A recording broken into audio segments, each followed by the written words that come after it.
Capítulo 1. Silêncio. A espiritualidade monástica tem sido alvo de grande interesse na Igreja nos últimos anos. Todo tipo de pessoas tem descoberto que, em vez de se tratar de um estilo de vida exótico, radicalmente diferente daquele dos cristãos ordinários e voltado para um número muito pequeno de pessoas, o jeito de ser monástico é muito próximo ao do cristão comum, e suas práticas são facilmente incorporadas na vida diária de todos aqueles que buscam a Deus.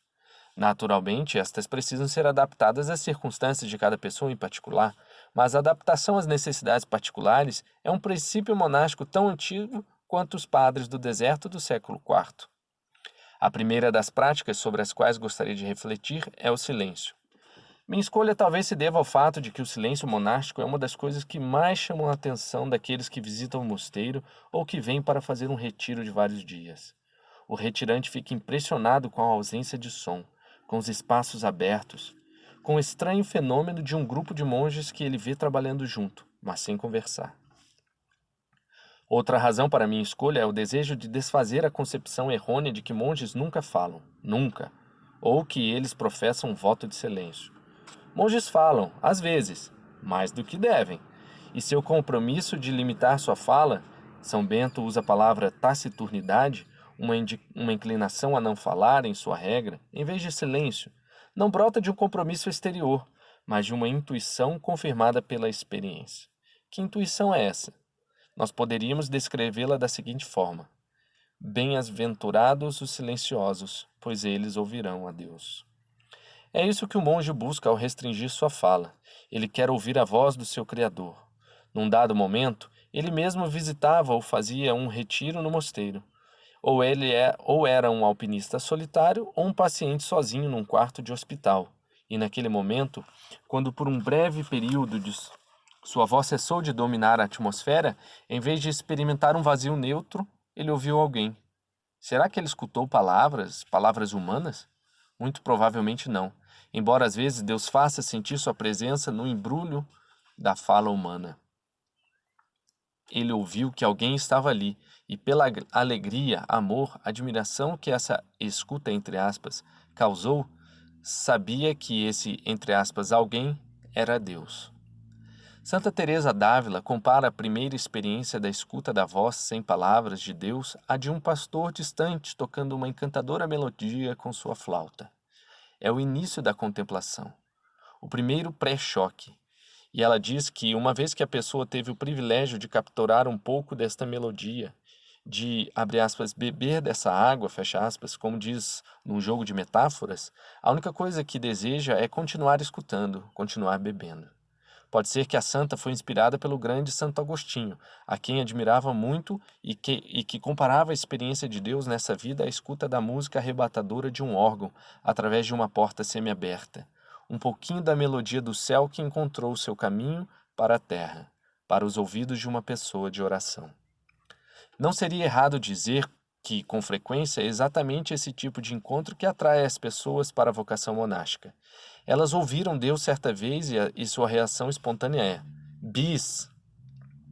Também descobriram, através de várias visitas, que o mosteiro é um lugar que favorece o silêncio e, em certa medida, insiste nele. Então chegaram à conclusão que esse local é o contexto que possibilita uma escuta ininterrupta de Deus. Quem sabe se uma ou outra delas, que tenha estudado inglês, não esteja pensando nas palavras do poeta Keats. Doces são as melodias ouvidas, mais doces, porém, as inauditas. No entanto, há um porém que, infelizmente, não é absoluto e pode ser superado.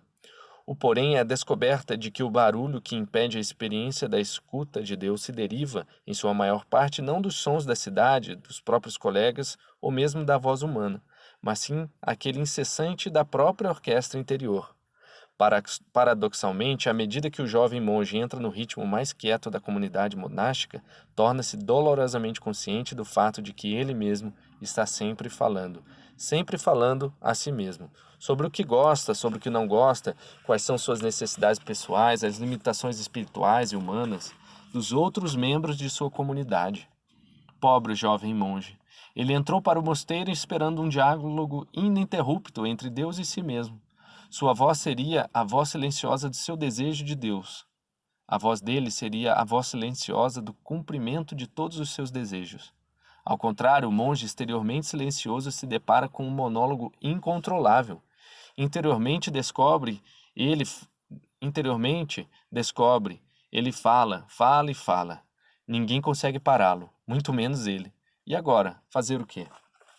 A tradição monástica assegura que a cura se encontra em continuar a fazer aquilo que já se está fazendo. Em outras palavras, perseverando na limitação de sua fala exterior ao verdadeiro necessário. Ele precisa suportar os assaltos do próprio barulho sem deixar de lado o desejo de ouvir a Deus, o desejo que o levou à comunidade monástica. É um ensinamento monástico constante que a pessoa que guarda uma boa medida de silêncio exterior presta atenção àquilo que suas vozes interiores estão dizendo, porque o conteúdo dessa fala interior não é irrelevante, mas visa eventualmente contribuir à sua união com Deus. É suficientemente humilde para partilhar as reivindicações das vozes interiores com um diretor espiritual capaz de ajudá-lo a interpretá-las, e assim orientada continuamente direciona e redireciona a atenção de seu coração a Deus. Finalmente se aquietará. O silêncio exterior não mais estimulará uma cacofonia interior. Ao contrário, ele se tornará um reflexo de um silêncio interior, uma tranquilidade interior.